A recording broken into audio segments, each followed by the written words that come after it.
हमरा के देख के अपन रूप बदल लेला।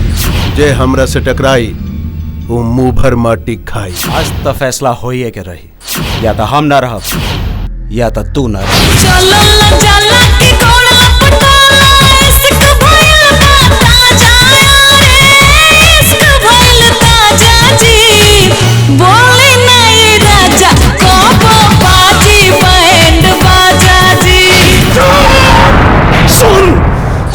जुगराज के बा ई जुगराज ई जुग के रावण बा, कंस नियन क्रूर और शकुनी नियन शातिर।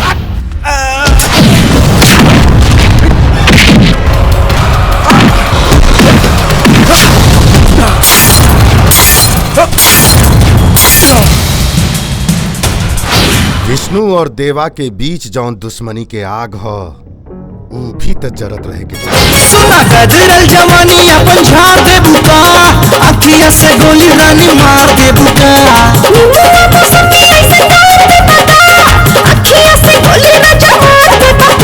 तला गेलू हसीन बाड़ू बड़ी नमकीन, दिल झाड़ दे बुका।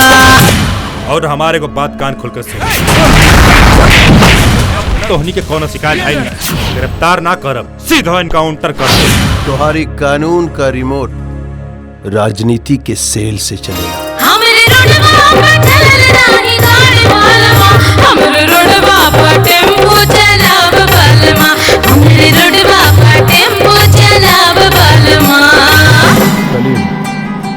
फटाफट तू ही घर के खाली कर।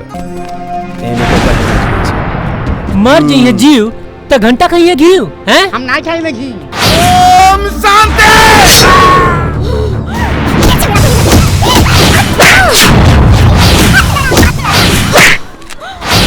आज हम अपन पति के पिंडदान ना कर पाऊनी, ना कर पाऊनी।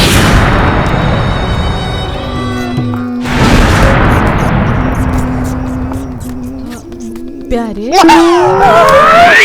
ओढ़नी उतार जनी चलो दिल जानी, पोरे पोरे झल के लचड़ली जवानी। तू तो जवान बड़ा देह के गठीला, उहे चाही हम के जगाड़ गई दिला। जा ढेर आंख मत दिखा।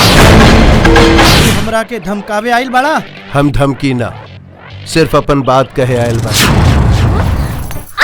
शादी की उम्र हो गई है, अभी तक समझ ना आई। चाहे गोली चली चाहे काटा, चाहे लाठी चली चाहे भाला, तोरा नाम में जवानी लिखा है, तोरा काले पड़ी जयमाला। हट मादरजात। आ रहल बात विष्णु की तो ओकर तत्काल टिकट हमरे काउंटर से।